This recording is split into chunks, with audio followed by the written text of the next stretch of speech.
Hello, everybody. Welcome to this webinar called Navigating Green Claims, Practical Guidance for Compliance and Sustainability in Fashion Retail. I'm Laura from TrusTrace. We're going to spend about 45 minutes together today. There is a section at the bottom of your screen called Q&A, where you can ask all the questions that you have. We'll keep some time at the end to review and answer these questions. Over to you, Shubham. Thanks a lot, Laura, and welcome everybody. My name is Shubham, and I have been working for TrustTrace and have been in part of this sector for almost 6 years now.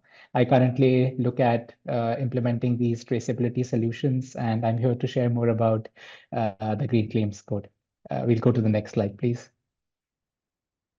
Amazing. So I think we have been hearing a lot about green claims specifically in the UK market and a lot of brands who are selling in the UK market. So what we thought is we should talk more about this and help our brand partners and retailers to see what they should be doing in order to better manage these specific claims. And today I have two of very good friends and partners here, Ashish from CarbonTrail and Sham from Xoriant. I will let them introduce about their organization shortly, but we'll start talking more about what Green Claim Code actually means. So this was introduced a couple of years back by the Competition and Market Authority. And the whole purpose was that a lot of environmental claims that were made were either not accurate or they were misleading. So it was implemented in order to provide a clear benefit to the end consumer at the end of the day. And recently, we have also seen some latest updates where many brands have made certain commitments to better manage that. So overall, these green claim codes manage or talk about 6 key principles. And these key principles predominantly talk about that the claims must reflect true environmental impact. And that's where we have our partner, CarbonTrail, which will talk more about that. But on top of that, these claims should be straightforward and not confusing, because a lot of times it has been observed that the information is not very accurate. Also, it needs to be very relevant, and it should be meaningful with clear criteria. And finally, it needs to be backed with credible evidences. So for Green Claim Code, any brand or retailer who are looking to comply to this, our initial suggestion would be to understand these specific data points very clearly and start building their strategy around that. What we have also observed is that recently a lot of brands have also started working on this, and they've gone ahead and made commitments that they will start collecting more information about the materials that are part of their supply chains. They will start also ensuring that these material-led information that they collect are verifiable. That means they will be collecting a lot of different types of evidences, and they will ensure that these evidences are then finally linked back to ensure that the claims are clear and are not misleading. So overall, what we have realized is the claim was introduced to ensure more transparency in the network. And I just want to also, bring in Ashish because he's been working a lot with brands in this space. Ashish, what are you hearing from brands and retailers on their understanding and experience on green claims? And have you observed that brands are already taking certain actions to decode and comply to this? Please, Ashish, over to you.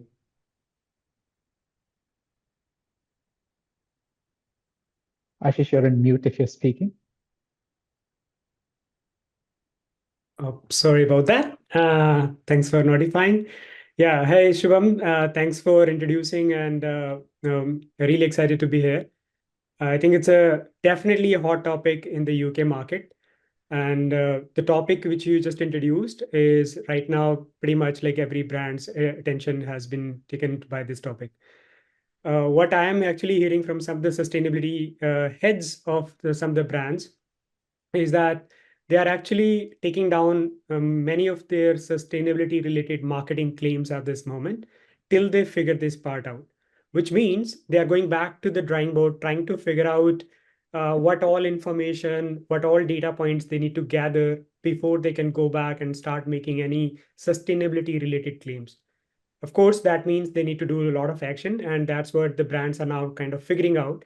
I've started to see like a kind of 3 or 4 key initiatives that the brands are taking right now. One is more on the data architecture, trying to figure out where the data comes in, what the data pipeline looks like, where the gaps exist.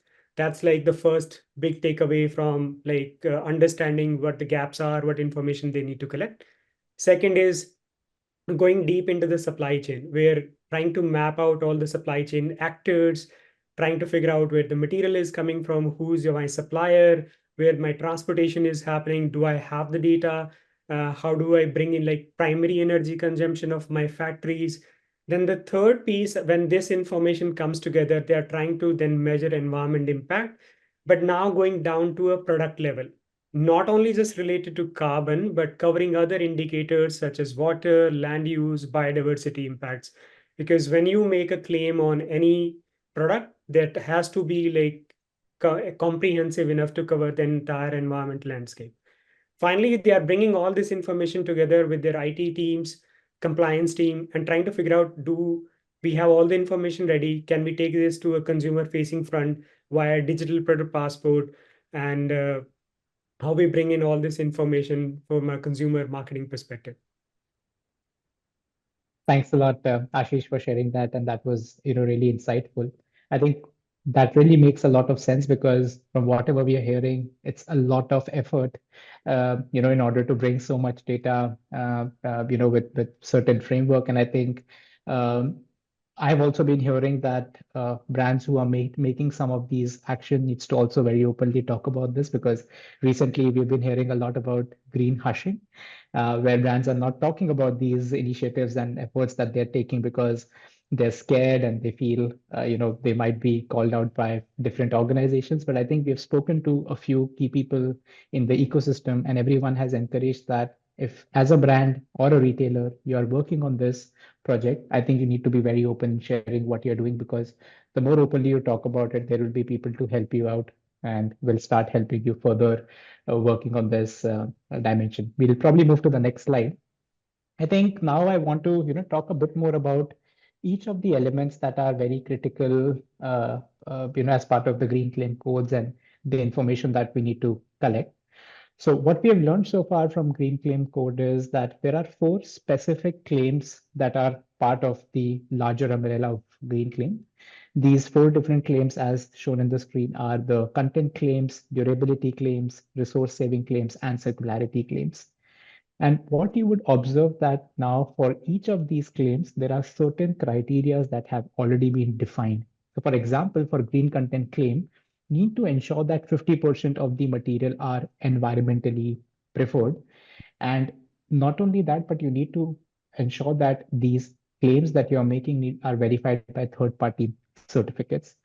And based on our experience while working with a lot of larger organizations, we have experienced that sometimes brands are currently not very clear about the bill of material composition, the weight of the product, and a lot of product and style data sometimes are also missing out of this.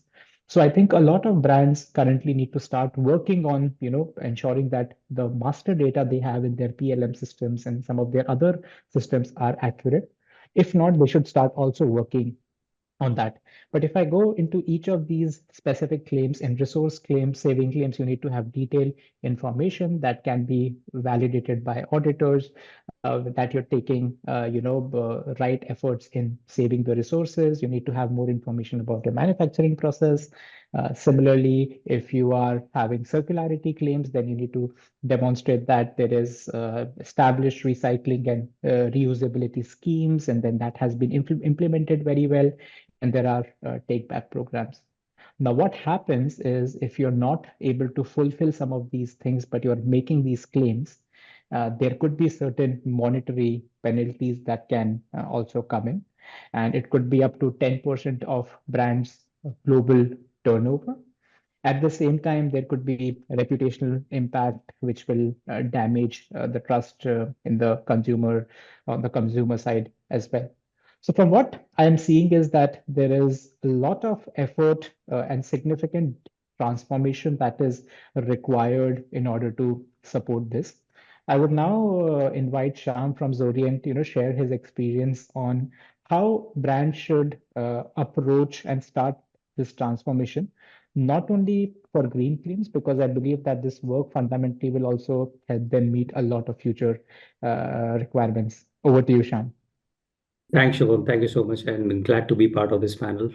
To your question, right, I think how should, or at least from what we are seeing in the marketplace, right? So we come as a SI, like an integrator of systems, and basically making sure that the things are working to the level that they're needed to, and giving the desired results, right? So you have covered the right, I would say, guidance in terms of what things you have to take care of from business perspective. But fundamentally, what I have been telling to the customers, and from what I have also been hearing, is like, first of all, the foundation has to be solid, the technology foundation, and that essentially has three big elements. One is the data, second is the infrastructure for it, and third is the IT systems also. Like you did, let me start with the IT systems. So obviously you talked about PLM and ERP systems from where the data is getting captured. So are those systems there also, or whether they are in the pipeline to be kind of developed and so on, so, or to be added? So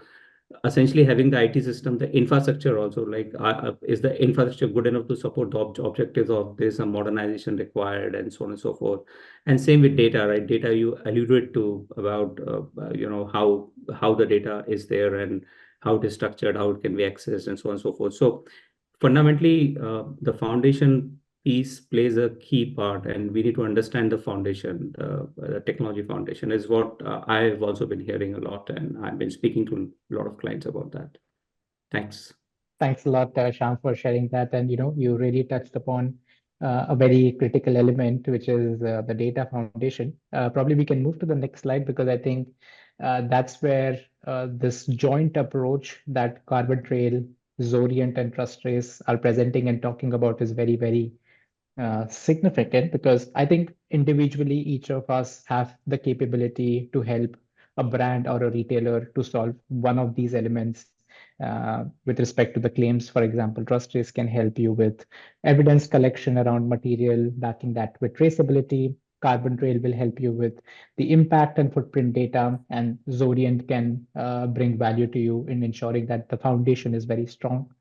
But what we realized is that independently offering these capabilities will not solve the final problem of green claims code, and therefore it requires a joint approach to solve.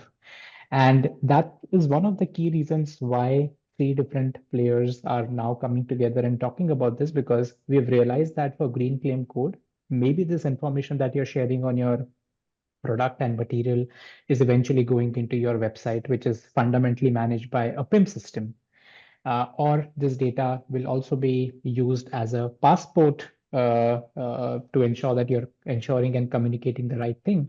Or you might have different reports in case if CMA wants to oversee it, or different auditor wants to come and check into it, right? So what we realized is this requires significant effort from multiple players, and that's why we very clearly believe that as TrustTrace, we can help you in collecting the supply chain data, the traceability data, the value process and manufacturing data.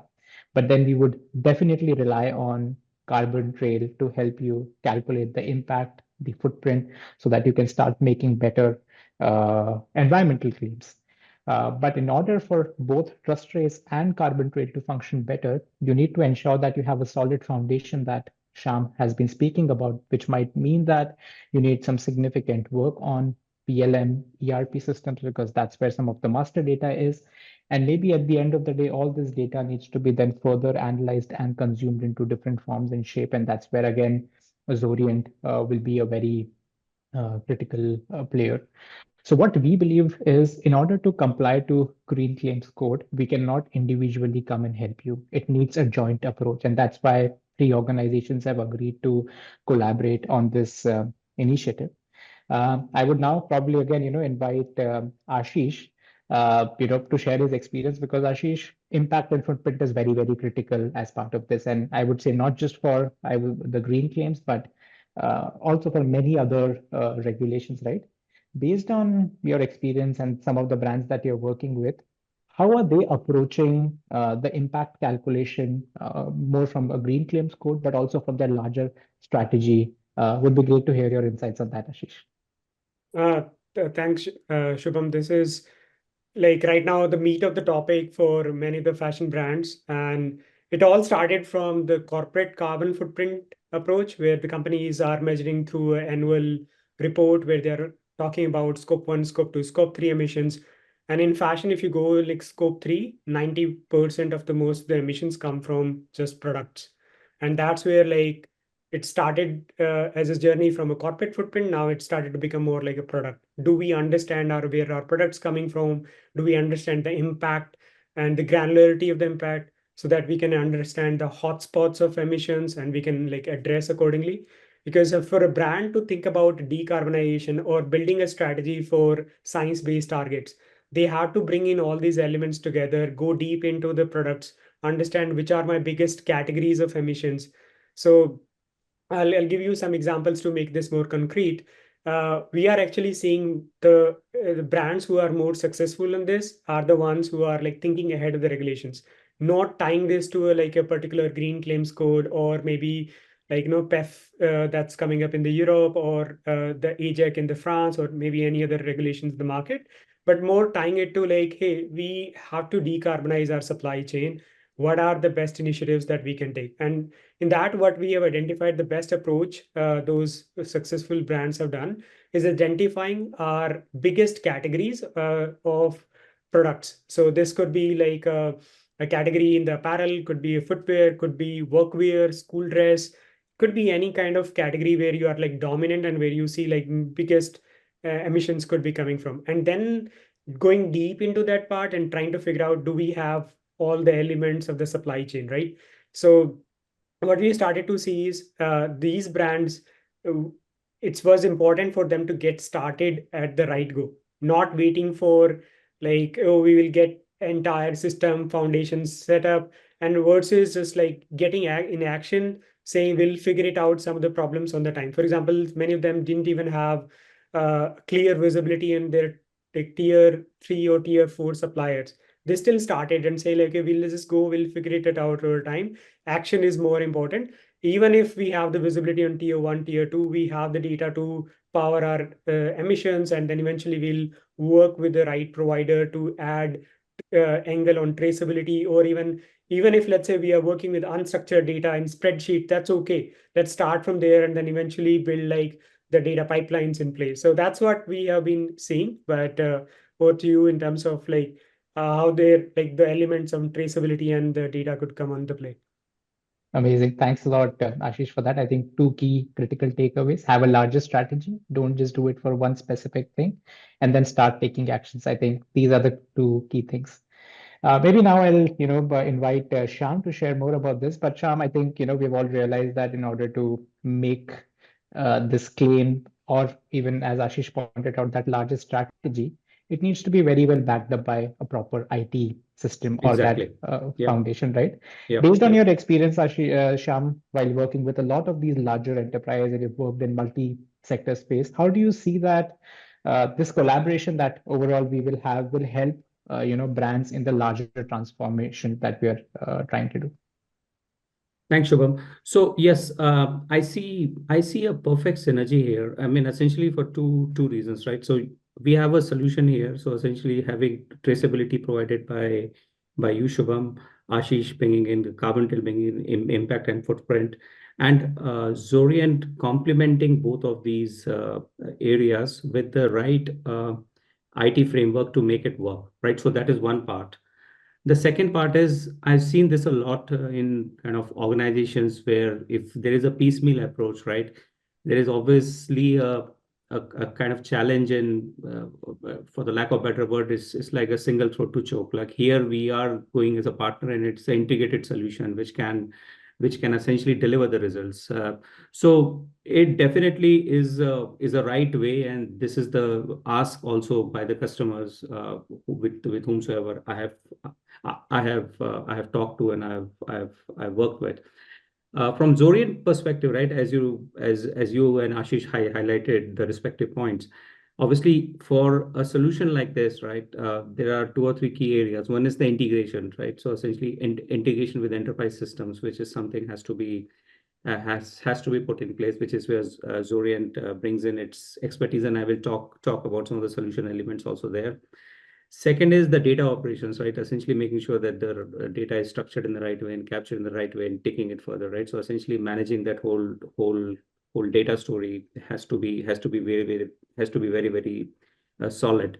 The third is obviously making it run requires something like a typical SI effort, right? It will be talking to a lot of IT systems and making sure it works and managing those systems, which is where Xoriant excels. And last but not the least, reporting, right?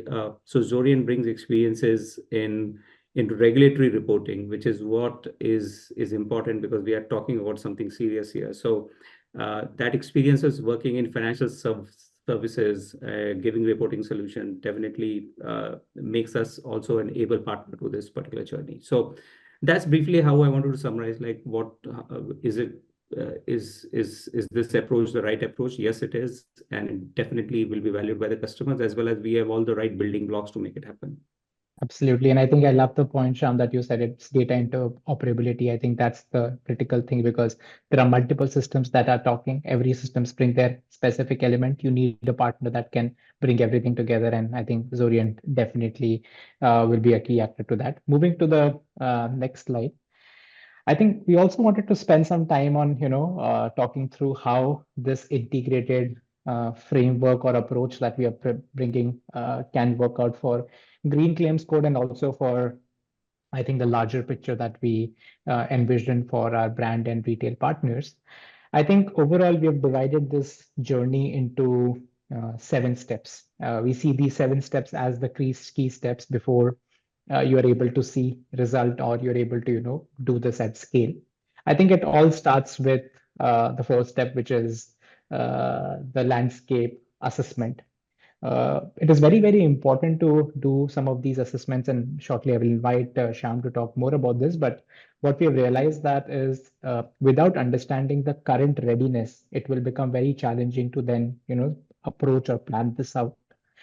So as I would say, the first step for everyone who's listening in is try and do that assessment to identify what is the current set of readiness when it comes down to system, data, vision, capacity. I think once that has been done, the next step would be to put together the right program.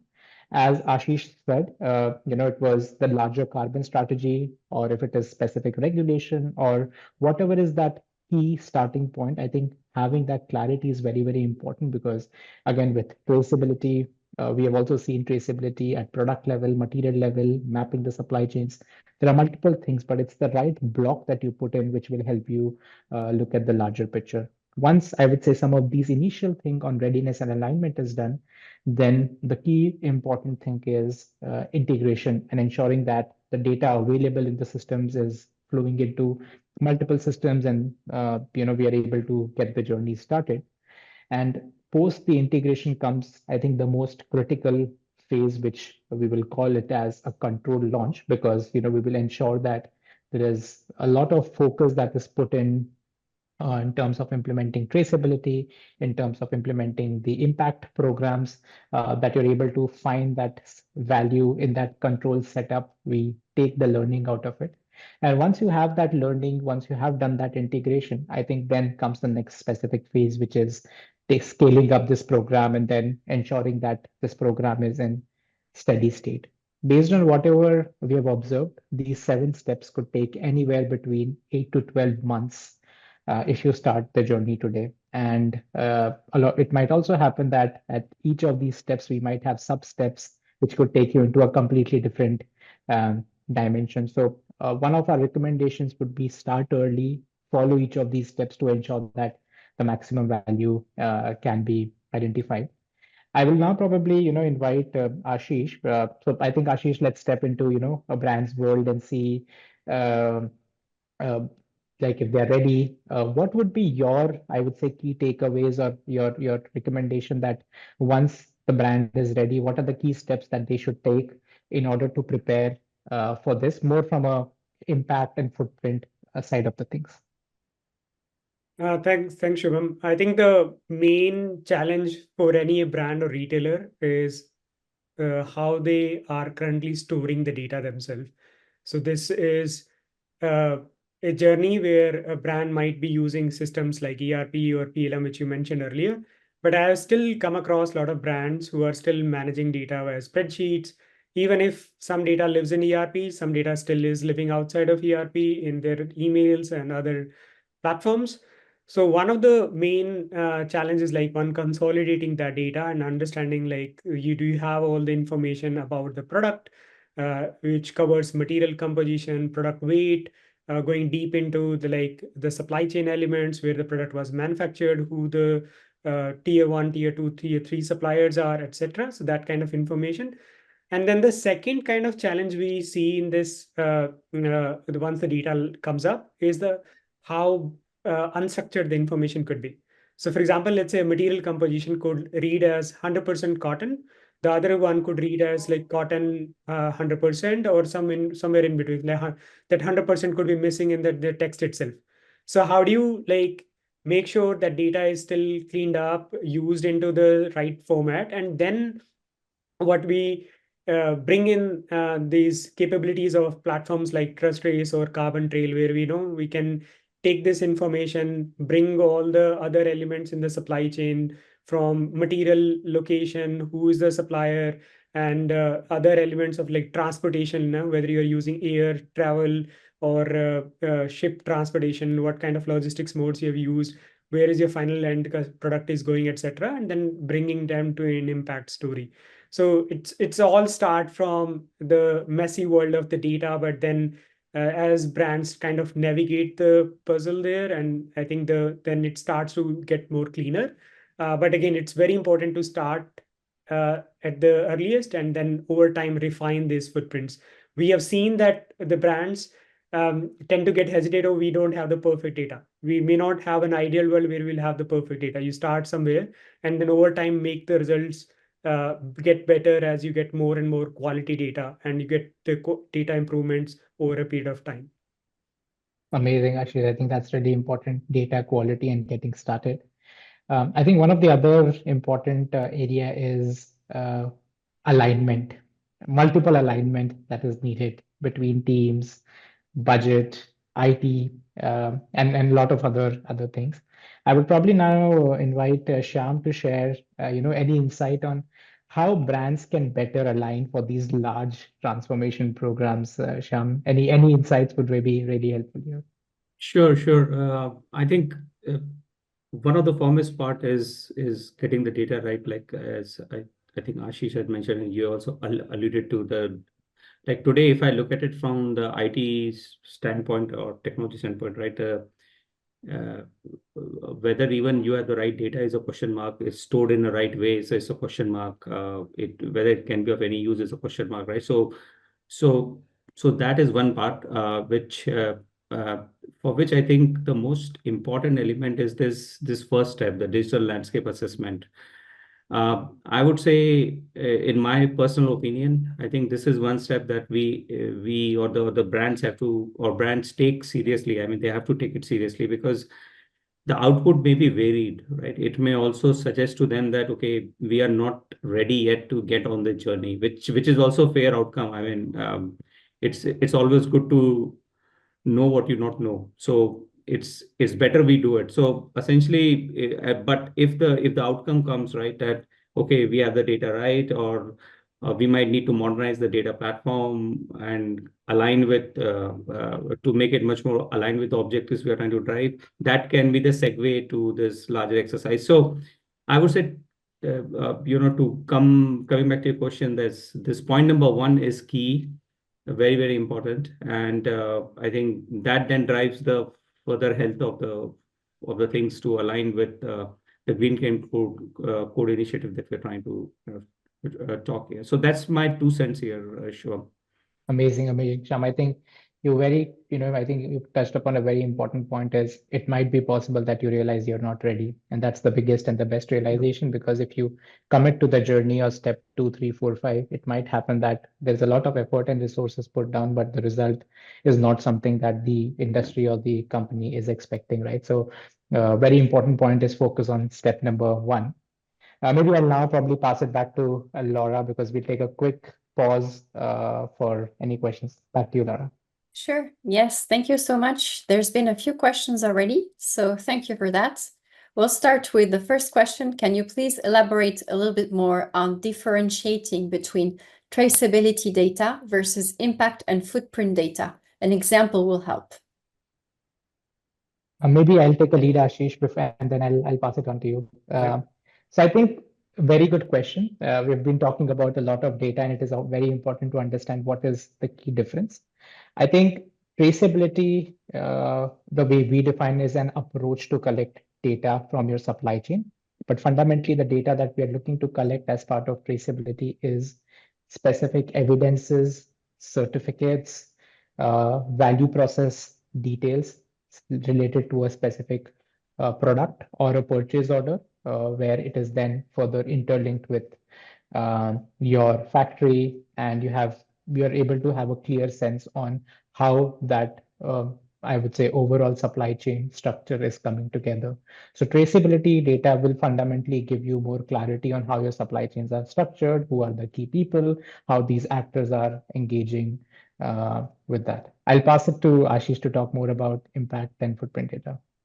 So that exactly is the information what Shubham mentioned is we take as a input parameters along with many other dimensions coming from a product specific details, which I mentioned earlier, like material composition, country of manufacturing, weight of the product, all those elements come into the play.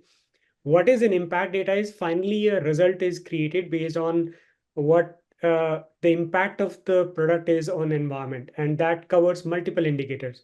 So we measure carbon impact, we measure water impact, water scarcity, land use, many or such environment indicators which has a harmful impact on the environment, and that's the data we talk about as an outcome. Now that information, how do you use that information? That information can be used for understanding where my most of the emissions are coming in my supply chain. This information can also be clubbed together to create a kind of final score, which you can also show on your brand's website and saying like, hey, my product is overall has this much of impact. So there are a number of ways you can showcase this data, but the input parameters, what goes into that is product and the traceability information. And then we go through a life cycle assessment model to create these impact results. Thanks, Ashish. I hope that would have answered the question. Laura, we can probably move to the next one. Yes. So this one, Anil has already volunteered to answer this question. It's if a brand considered moving to this collaboration, how easy is it to transfer a brand's current PLM system to Xoriant? Yeah, thanks, Laura. So basically, Xoriant makes data exploration and transformation really easy by being product leader in this space. Our suite of Data Explorer, Cloud IO, and ORM platform can easily bring in your PLM and ERP system data under one common cloud data lake. In the subsequent part of this webinar, Sham is going to cover like a couple of these products briefly, and that will give you a fair idea of how easily you can bring data and shape it the way we want for to be consumed by further systems. I hope this helps. Thanks, Anil. Thank you. Thank you.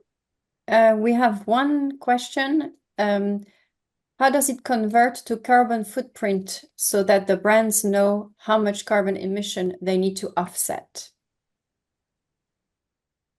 Maybe Laura, I can take this. So apparently what we are talking about is we get all the information about the product, the supply chain, and eventually what we process this information is through a life cycle assessment model called LCAs. In LCAs, you feed in through a system boundary saying, oh, we want to cover the entire product life cycle. And based on that, we create a final assessment. Think this product has created this much of emissions on carbon, on water and other indicators. Carbon emissions definitely contribute for the corporate accounting as well. So that emission could be collected across your entire portfolio. Let's say you sell 10,000 of products. So you will have 10,000 quantity multiplied by the impact of the product of impact of a one product. That is your total impact carbon footprint of your all your collection. Now you can of course go reduce that. That would be your ideal approach. But in some cases, let's say you feel opportunities to carbon inset or offset, that can also be done. Thank you. We have one last question. Is all the data available within organizations in some system or email or spreadsheet, or there are also new data pieces that they're having to collect for the first time? Maybe I'll take a lead on this one. So currently, all this data that you're probably looking at, traceability and I would say impact and maybe product, is available in individual systems. And I think through each of these systems, you can get data out in spreadsheet format. But fundamentally, where Xoriant can play a critical role is they can also bring all of this together into a data lake, which will be owned and managed by the brand, where all these data points can be stored in one single form, and then brands can analyze this further.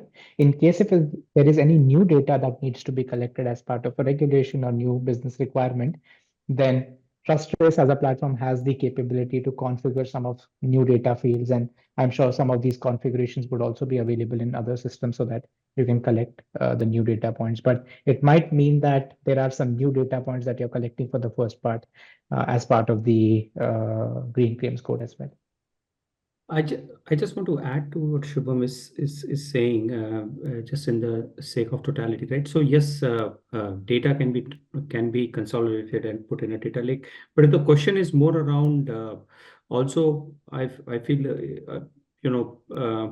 are there any new data pieces that are having to collect for the first time? So as Shubham said, yes, I mean that can be done, but at fundamentally, right, like in case the organization that this person who has asked the question belongs to, right, they might have a database, or they might have a data management strategy, right, as part of their overall IT thought process. So it's very seamless. I mean, it can be that same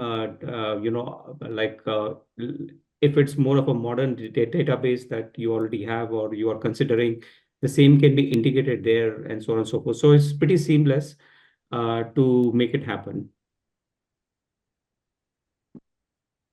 Thank you so much. So we come to the last part of the webinar. I will hand over the mic to the microphone to Xoriant. Maybe before Sham, you just step in. I think we have probably 6-7 minutes before we have to conclude. So maybe Xoriant, CarbonTrail, and TrusTrace can take 2 minutes each to introduce about that. Yeah, perfect. Sure. Perfect. Yeah, great. I think we can just go very quickly to the next one. So Xoriant, we are a niche digital engineering firm focusing specifically on cloud data and security. That's what we do. 30 years plus in business. Predominantly, it's a Bay Area genesis which Xoriant brings. So essentially, it's heavily focused towards driving or enabling transformation through technology. So that's what we do. Very active in Americas, Europe, especially UK, and that's where I am from. I am based in London, and happy to get connected further. If you can quickly go to the last page, maybe that might be just come down, just in the interest of time, right?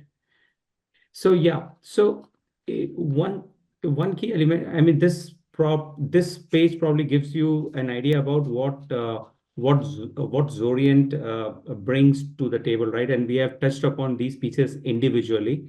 Data we talked about. So the first element is about, Xoriant can be the right partner to enable the data transformation for you.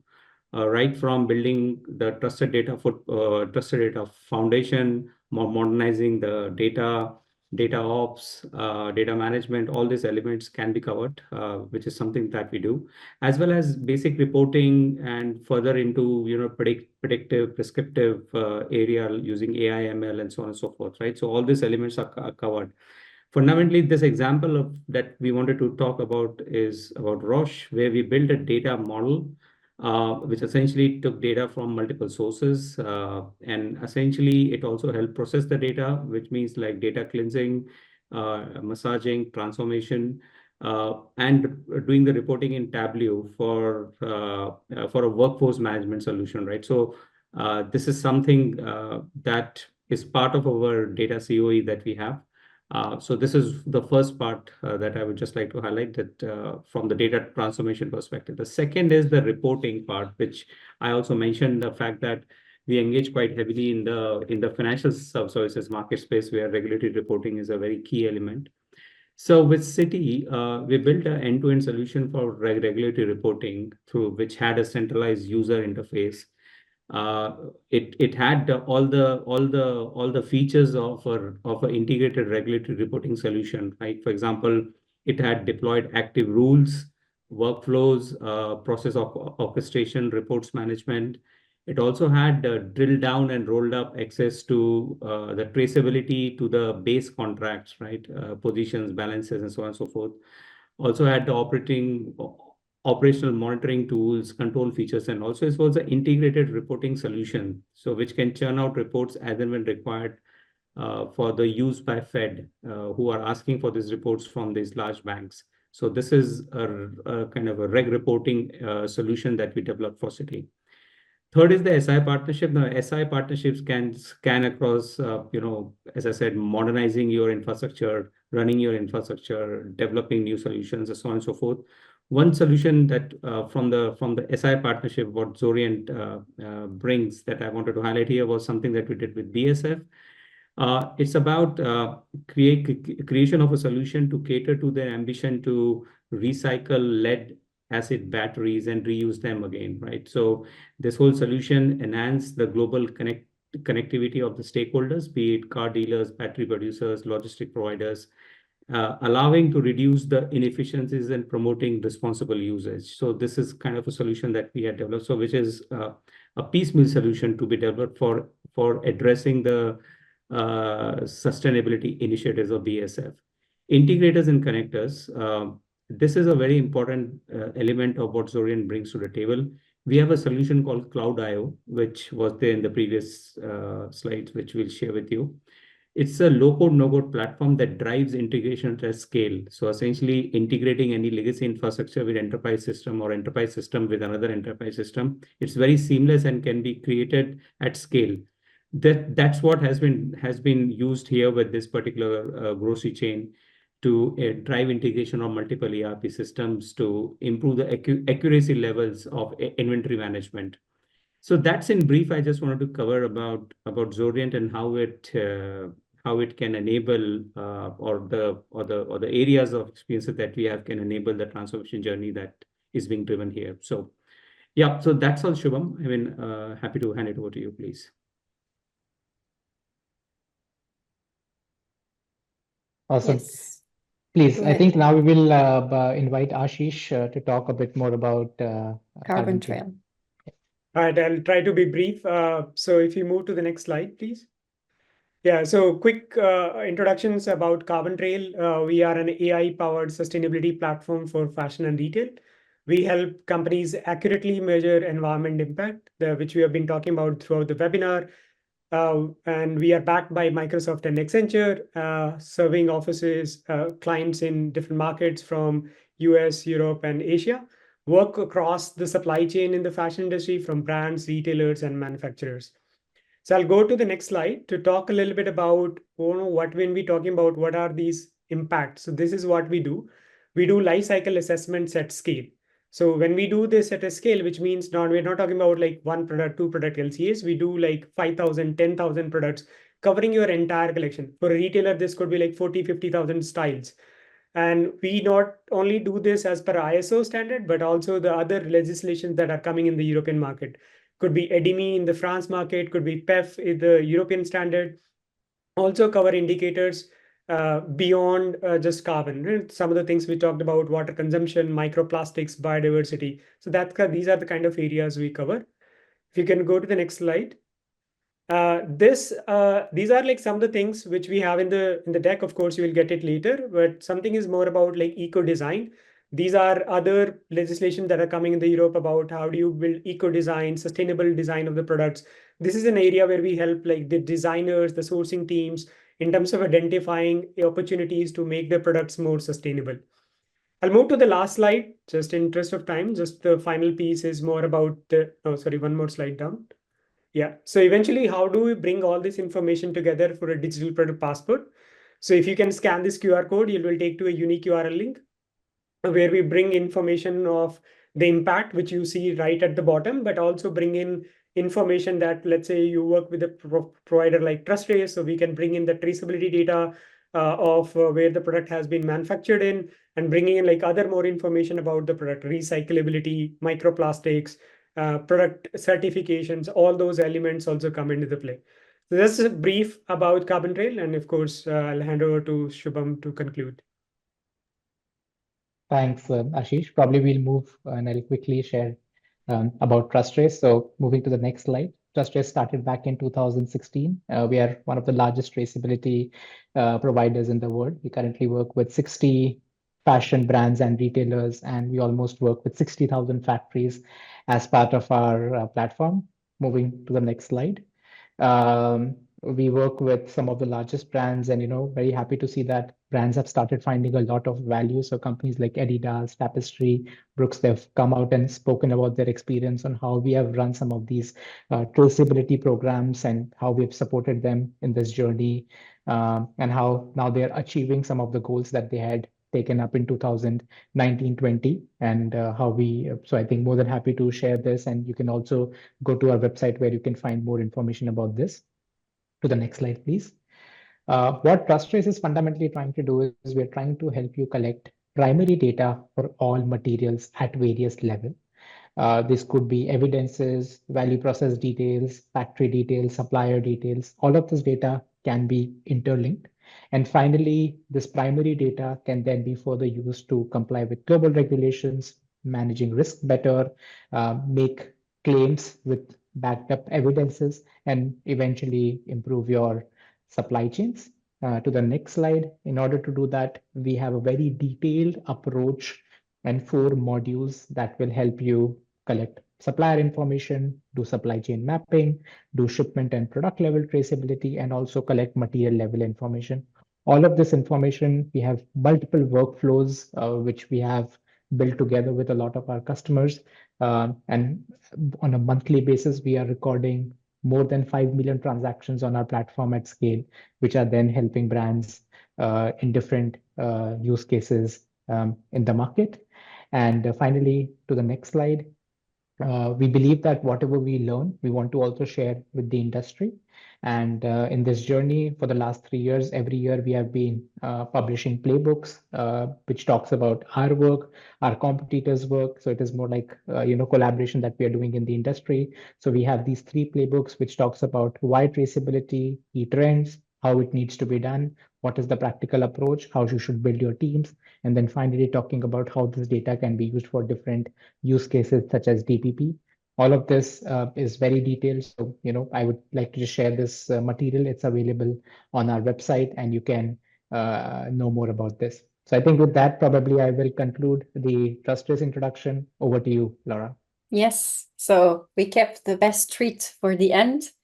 We're offering a complimentary joint assessment to the first 3 brands interested in implementing a green claim solution. So that's what we're offering. And if you go to the next slide, we're sharing also the details, the emails of the people that you can reach out to if you're interested in this complimentary session. So thank you so much for participating in today's webinar. We hope it was enriching and insightful. I learned a lot as for myself.